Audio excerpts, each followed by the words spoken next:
Ram here, I'm back. As usual, please subscribe if you're new to the channel. Hit the thumbs up and hit the notification bell so you can find out when we upload more content. Again, a lot of this content will become premium and we'll be moving to a member site in the very near future. So you're getting really excellent content that will teach you how to live, at least at the bare minimum, more stress and disease resistant. My aim is to have other people master the art of living stress and disease free. And yes, that is possible, even though there may be some people out there that may think otherwise. So I started a series of videos. We're on part 3 of Ayurveda for stress eradication.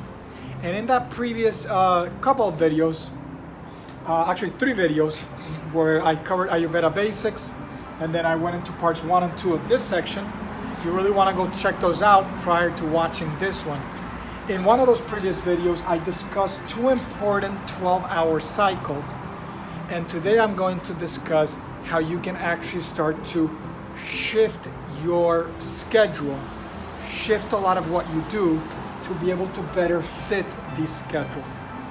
And then in the next video, or maybe 2, we'll see, maybe 1 or 2, I will go into details on giving you some stress fighting tools and giving you some daily guidelines to minimize stress during the day, particularly also while you're eating. And I've talked about and done videos before on mindful eating. I'll mention another few more key details that I haven't mentioned before. So you want to stay tuned for these. They're very important because I'll go into how you can actually go about implementing this. All right. So let's again review with a little recap of these cycles if you're new. I go into more detail in a previous video. So you want to check out, go from Ayurveda Basics. I have an Ayurveda folder there. And in that Ayurveda folder, we're going to have Ayurveda Basics and parts 1 and 2 of this series. And now we have part 3. So remember, there are 12-hour cycles, and we've broken these cycles into the doshas. These doshas are body types. You can think of them as energy types that will regulate different processes in the body. They are found inherent in nature, and they're found in your body. And one of them is involved in the cohesiveness of the body, in producing mucus and water secretions. That would be kapha. So this one is very important for matter to be able to become cohesive and take form, to limit its movement, to hold back movement or agitation or inertia, to keep it matter lethargic and stagnating, which in our case, since we're a culture of go, go, go and do, a lot of agitation, a lot of anxiety, a lot of movement, kapha is something sometimes we actually would need and would benefit from. This is actually related also to a concept I'm not going to go into, which is called tamas. It's that kind of inertia and stagnation. But I made the analogy of this related to the fall, the springtime, where you have a lot of rainy season, a lot of congestive conditions. And I talked about how nature provides the remedies for that particular season. A lot of vital foods that will help you get over the fall and winter time where you may have been lacking a lot of important micronutrients. So nature provides you the remedy as you're coming out of this long period of cold, especially if you live somewhere farther up north, and nature provides you the leafy greens, the berries, the cherries, etc., the sprouts that are going to be very rich and vital and give you a lot of energy. And so that would be kapha. Then we have pitta, which is associated with fire not only of digestion, but fire also of thought, of power, and fire also of detoxification, of cleansing. And this requires energy. And too much fire at the same time can lead to burnout, and I talked about in a previous video how this relates to stress, as well as how these two relate to stress as well, how people with different doshas, if they have one of these more predominant, how they would respond to stress. And then lastly we have vata, which is associated, so obviously this will be summer, the heat, overheating, inflammation, things of that nature. In vata you can think of it as air, space. And so this one is going to be related to the nervous system, to mental tasks. The mind is a space, and within that space, thought forms can arise and can take form and can flow. And so Vata, as you can see, is related to nervous system activity. The Pitta, that fire, is related to digestion and liver activity, which is also part of the digestive system, and detox. And then, of course, Kapha, which is that kind of forming, allows, for example, for your joints not to come off, to slough off your body, to actually be able to retain form. And that one you can see is related to a lot of kind of body activity. So from 6 a.m. to 10 a.m. is considered the first Kapha period. And this is where your body is at its best. So if we backtrack a little to 2 a.m. to 6 a.m., I mentioned in a previous video how this was a period where the nervous system activity becomes very strong. And so what's happening here is that a lot of people do not go to bed at a consistent time. This is very important, which I'll talk about in the next series of videos, because if you don't go to bed at a consistent time, this is a period of high detox activity. And so liver activity goes up. This is a period where you get the best sleep. I've mentioned it in previous videos, it is not about quantity of sleep, it's about quality of sleep. You could feasibly get sleep from 10 a.m. to 2 a.m., 10 p.m. to 2 a.m. and wake up and then engage in productive activities, or even if you have 2 hours of extra sleep, so that'll be a total of 6 hours, where you get some of that other type of sleep where you're getting a lot of more brain activity and more dreams, because the nervous system becomes more active. And then you wake up at 4 a.m. And 4 a.m., I did a whole series of videos on how you can begin to master the art of doing this practice at this time. It is the best and most ideal time to do so. So that's from 4 to 6 a.m. So from 4 to 6, I would do my more advanced meditation, yoga practices, which include meditation. So that at 6 a.m., unless you're like me, which I start my day earlier, I wouldn't be able to do this. And of course, you have to try to see how much your schedule fits this in. It may not in some areas, and you do your best to fit it. But on the weekend, you certainly could.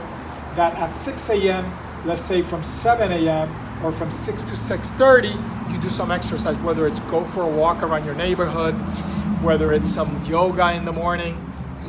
You do some exercise because your body is strong in the morning. It wants to engage in activities. Then you get ready for work. You want to make sure, as you'll see, that as you're getting ready for work, you make your meals count. And so I'll discuss shortly. You want to really relax and take your time. And I'm going to teach you how you go about doing that.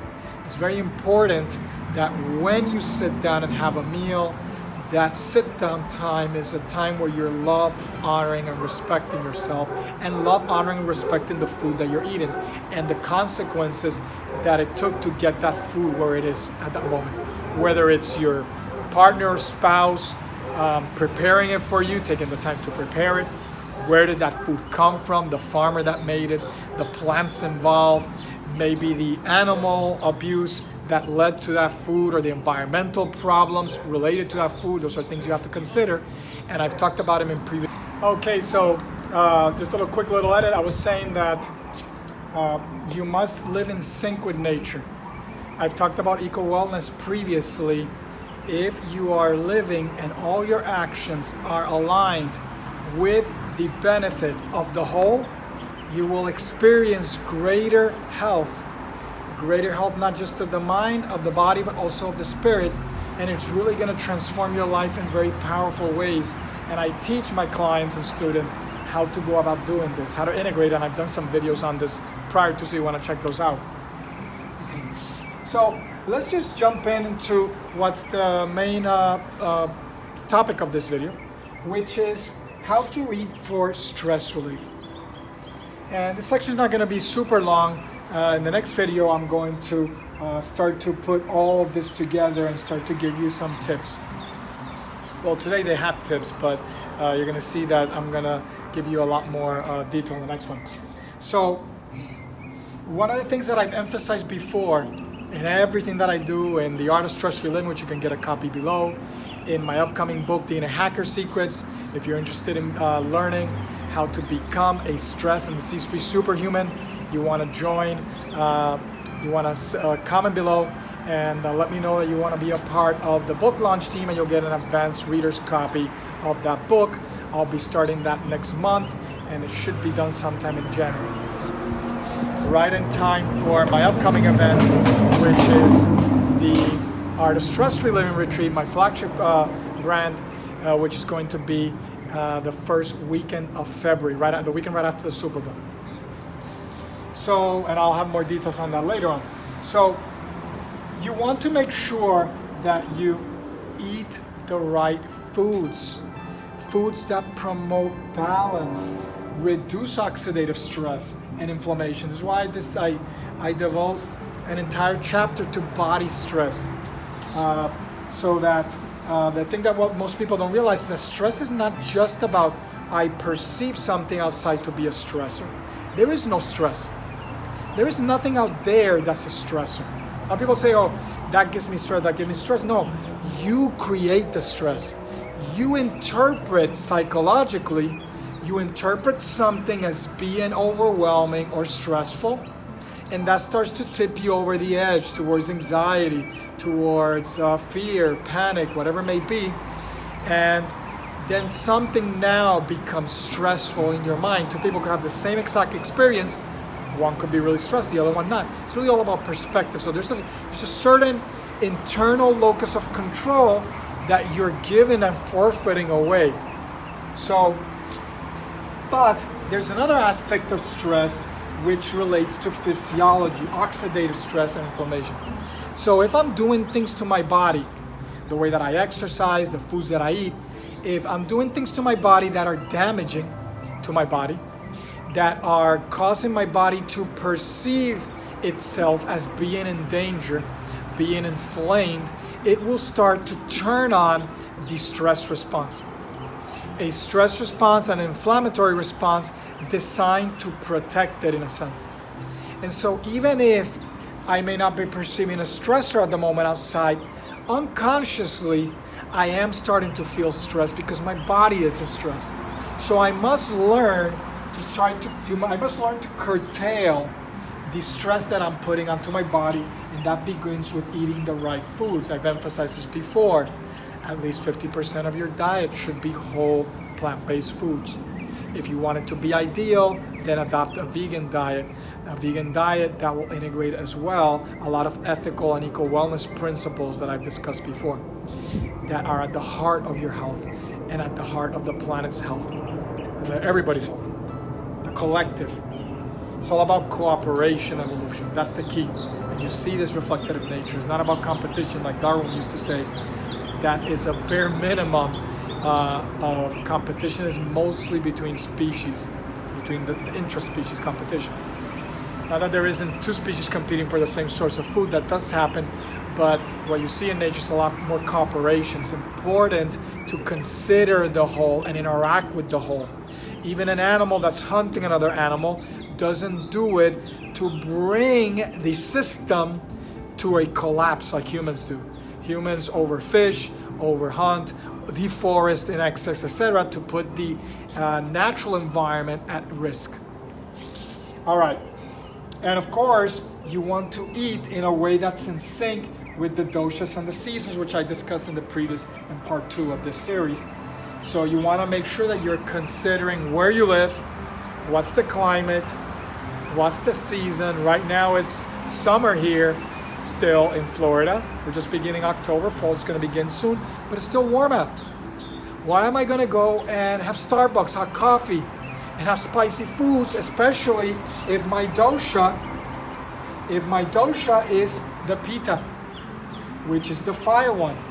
I'm already very prone towards anger when I get stressed out, inflammation, hemorrhoids, which are a product of too much fire, or can be, depending on your diet. And so if I'm already Pitta and it's summertime and I live in the South, I shouldn't be continuing, as I mentioned in the last video, to stack heat upon heat upon heat. That's going to throw me out of balance. Or if it's the winter time, I'm in Colorado, let me know, not start eating frozen yogurt and have my cold smoothie in the morning and cold salad and fruits and stuff like that. And a lot of things that are just going to stack cold upon cold. Balance warm with cold and notice how you feel. This is what then throws you off balance and makes you susceptible to common diseases. I'm not talking about the chronic ones, which are more diet-based. I'm talking about like a cold or something of that sort, a seasonal thing, which you can actually avoid and circumvent. That's what we teach at, what I teach at my events at the Hacker Secrets, which is going to be in that book, and at my events, how to be disease-free. Stress plays a huge part of that as well. Most doctors' visits are caused by these two. These are the silent killers of our generation, stress and inflammation. Be aware of that. Take care of yourself. Another thing that's important is that we have this mentality that we have our meals wrong. Some people have taken the approach of a lot of snacking. They eat in smaller portions throughout the day, but what that's getting your body used to is taking the energy that you're giving it in those small periods and using that energy. And so what you want really is to have meals that are separated from each other, where there is a period of fasting. So these kind of intermittent periods of fasting that allow your body to use the fat energy reserves that it already has.